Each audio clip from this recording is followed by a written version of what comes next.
예, 앞서 저희 취재 기자 리포트 내용 들으셨던 대로 오늘 산업통상자원부가 이제 대통령한테 업무 보고를 했고요. 여러 가지 중요한 내용들이 많이 나왔습니다. 이 친환경 차에 대한 정부의 어떤 지원 의지가 강력하다는 것도 확인할 수 있었고 또 상당히 좀 경영난을 겪고 있는 이 자동차 부품업계에 대한 지원 방안도 또 포함이 좀 됐고요. 저희는 오늘 그중에서 오늘 있었던 자동차 부품업계에 대한 지원 방안 내용을 조금 더 자세하게 좀 들여다보겠습니다. 그래서 도움 말씀을 해서 경기대 글로벌 비즈니스학과 오대원 교수님을 자리에 모셨습니다. 교수님 어서 오십시오. 안녕하십니까. 지난번에도 한번 저희가 이 얘기를 다룬 적은 있었습니다. 네. 우리나라 자동차 부품업계가 지금 굉장히 어렵다라고 얘기를 했는데 혹시 어느 정도나 어려운지 좀 볼까요? 예, 우리나라 자동차 부품업계가 최근에 이런 중국의 사드 영향으로 인한 시장 축소, 네. 그리고 우리나라 내에서도 GM의 철수라든지 네. 철수 문제였다든지 또 현대기아차에서도 역시 글로벌 생산량이 줄어들면서 부품 공급업체들이 바로 직격탄이 되어서 그렇죠. 이 경영난을 겪자 이 신규 대출이 어려워지는 그런 현상들이 많이 나타났었어요. 예. 그래서 부품업계 전체에 큰 영향, 큰 악화 상황이 이어지고 있었죠.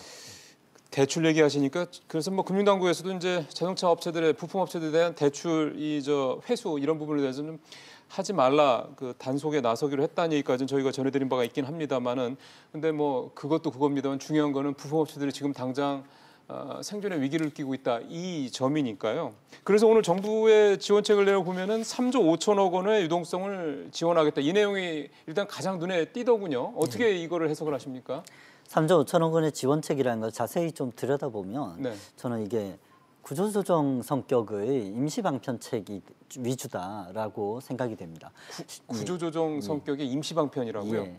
실제로 예. 오늘 한국 자동차 부품 협회라든지 조합들은 이건 지금 현재 우리 업계의 유동성 위기에 숨통을 틔워주는 조치로서 굉장히 환영한다고 내놨지만 예. 그 안에 내용을 들여다보면 한 1조 정도의 신규 대출 자금을 조성해가지고 거기에 대한 보증을 서준다든지 완성차 업계가 예. 보증을 서준다든지 지방자치단체 예를 들어 충남 같은 데 많은 부품업체들이 그렇죠. 있지 않습니까? 예.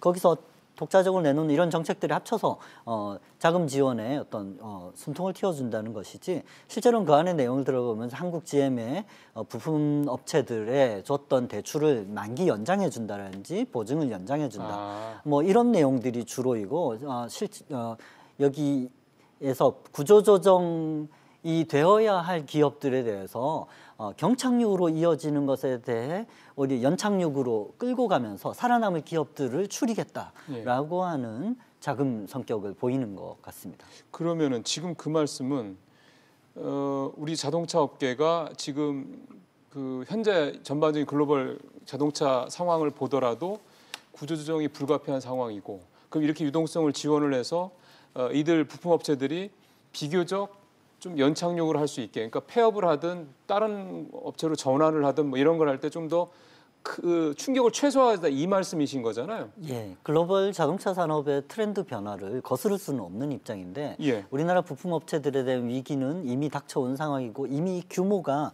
우리나라 전체 산업에서 차지하고 있는 비중이 너무 크지 않습니까? 1만 개 이상의 기업들이 우리나라 전체에 산업에서 7%, 고용의 7%, 그다음에 수출의 4%를 담당하고 100조 원의 생산을 하고 있는 부품업체들이에요. 예. 그래서 이들이 전체적으로 다 위기로 가게 되는 경우에 경착륙으로 가는 경우에 산업 전반에 미치는 경제 전반에 미치는 충격이 너무 클 거기 때문에 이에 대해서 만기를 연장하고 보증을 서주고 회사채 발행을 하는데 보증을 지원해주는 그런 임시방편의 정책들이고 이걸로 좀 경착륙을 막은 상태에서 글로벌 강소 부품 기업들을 선별적으로 추려서 이들의 정책적인 지원을 몰아주겠다라고 하는 예. 정책이 오늘 발표의 주요한 내용들입니다. 그러면은 우리가 글로벌 자동차 산업 측면에서 봤을 때 우리나라 자동차 업계가 그 정도까지 위기라고 봐야 되는 건가요? 지금 현황을 딱 보면 우리나라 전체 생산의 1위가 자동차이고 수출의 3위가 또 자동차. 예. 굉장히 중요하고 크죠? 잘 돼가는 것으로 보입니다. 하지만 2011년에 전체 완성차 수출이 완성차 생산이 430만 대, 460만 대 정도였는데 네. 지금 그게 411만 대로 확 줄었단 말이죠. 아. 10%나 감소했습니다. 지난 예. 6, 7년 동안. 예. 이게 증가해도 부품차, 그러니까 양산형으로 가는 데서 부품 기업들이 이렇게 완성차 기업, 현대기아차 사실 종속되어 있는 산업 구조인데 이 전체적인 물량이 줄어간다는 것은 계속 나아갈 경우에 이 부품차 업계들이 매출이 줄어간다. 이런 것으로 해석할 수밖에 없죠. 이따가 뒷부분에서 다시 한번 여쭤보긴 할 겁니다. 지금 그러니까 우리나라 자동차 부품업체들이 이렇게 경영난을 겪고 있는 큰 이유가 하나는 완성차 업체들한테 너무 이렇게 몰려있는 그런 종속되어 있는 그런 구조가 있지만은 또 하나는 글로벌하게 이제 우리나라 자동차 판매 대수가 줄고 하면 생산도 당연히 줄게 되고 그 여파가 바로 부품업체한테 너무 가고 있다. 이런 부분을 좀 말씀을 하신 건데 그러면 우리 자동차 산업이 그러면은 어디로 가야 된다는 말씀이세요? 우리 기존 생산에서 189조 연 생산 이렇게 하던 진짜 우리 산업의 근간을 떠받치고 있는 저루방 효과 가장 큰 산업이 자동차 산업이기 때문에 굉장히 심각한 상황입니다. 예. 하지만 우리가 전기차 그리고 수소 연료 전지차로 친환경차로 이 전체 자동차 산업의 트렌드가 바뀌는 것을 거스를 수는 없기 때문에 말이죠. 그렇죠.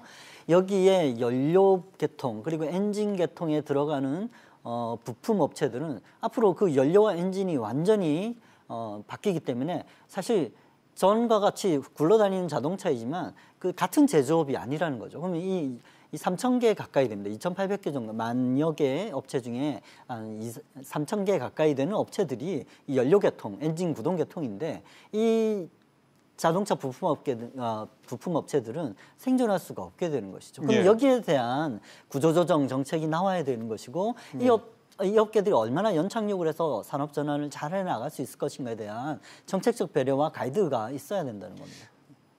지금 연료 그 엔진 쪽 관련된 부품 업체가 한 3,000개 정도 된다고 말씀하셨잖아요. 그럼 아예 전체적으로 한번 보죠. 지금 휘발유차나 경유차에 들어가는 부품이 대략 부품의 종류는 3만 개 정도로 3만 개 보고 정도. 있습니다. 그러면 지금 이제 미래 친환경차의 대표적인 게 전기차하고 이제 수소 전기차인데 전기차는 몇 개 정도 들어가는 겁니까? 전기차는 확 줄어서요. 이 19,000개 정도의 부품밖에 안 들어가고. 그러면은 19,000개는 10,000개 이상 준다는 얘기죠. 예, 그렇습니다. 그러면 지금 정부에서 굉장히 적극적으로 밀고 있는 수소 전기차 같은 경우는 어떻습니까? 그나마 수소 연료 전지차 같은 경우에는 이게 26,000개에서 24,000개 정도의 부품을 쓸 거라고 그러면 거기도 한 보면서. 5,000개 정도가 준다는 얘기인데. 예, 그렇습니다.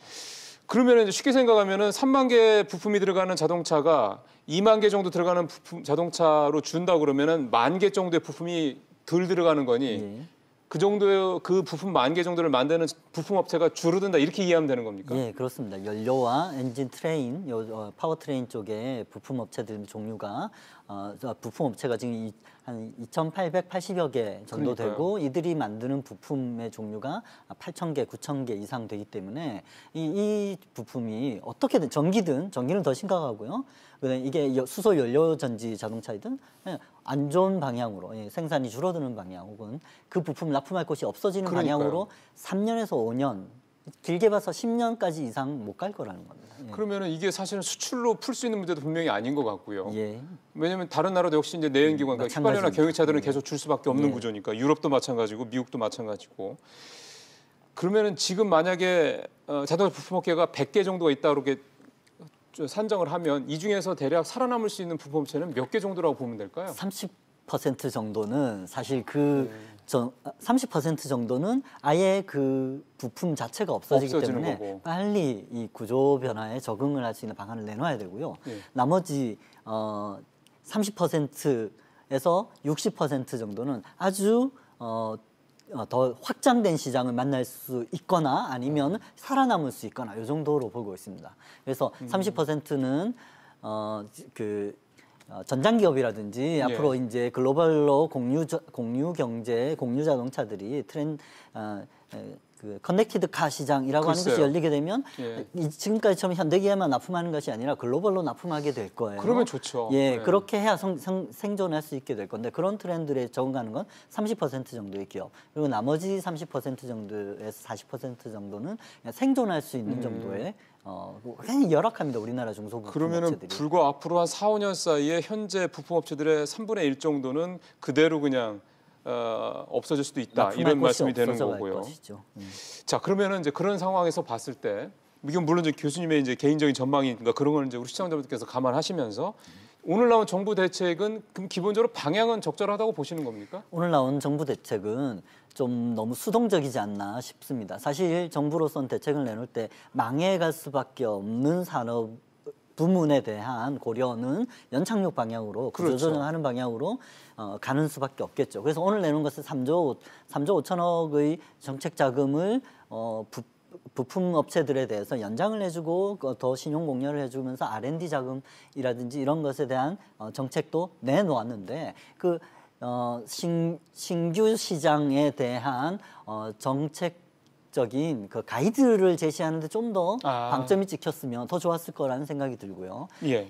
예를 들어 GM 같은데 지금 부품 업체들이 도산을 막기 위해서 1년간 연장하는 것은 사실 언발의 오줌 누기 정도이지. 이것이 그 자동차 생산 기업 부품 업체들의 자동차 생산을 더 늘려야지 살아남을 수 있게 되는데 그런 방안을 제시해 주지는 못하는 것이죠. 그렇다면 다른 방안을 어떻게 하면 부품 업체들이 새로운 환경, 친환경 자동차들의 환경에서 적응할 수 있는 방안을 내놓을 것인가 하는 것을 제시해 주면 좋았을 것 같습니다. 마지막 질문은 이걸 드려야 될 것 같습니다. 그러면 시간이 이제 저희도 얼마 없기 때문에 마지막으로 그러면 오늘 정부 대책 나왔고요.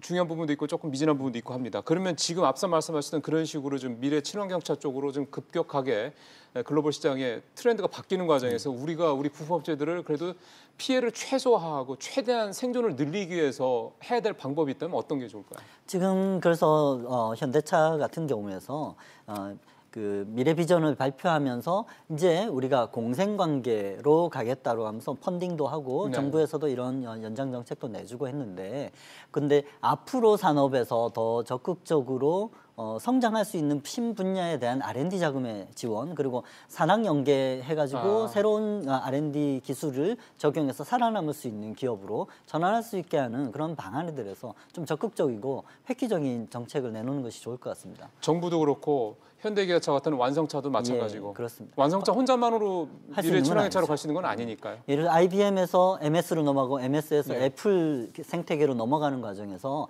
같은 컴퓨터라고 하는 것이면 실제 그 내용을 뒤져보면 완전히 다른 것이거든요. 그래서 그게 적응할 수 있게 강소 부품 업체들을 키울 수 있는 적극적인 공약이 좀 필요할 것 같습니다. 그렇죠. 현대기아차가 수소 전기차를 만드는데 껍데기는 우리 건데 그 소개가 다 수입품이면 그게 맞습니다. 우리 차라고 볼 수는 없는 거죠. 그리고 지금 양산 능력이 굉장히 부족하다는 점도 알겠습니다. 말씀 잘 들었습니다, 교수님. 고맙습니다. 감사합니다.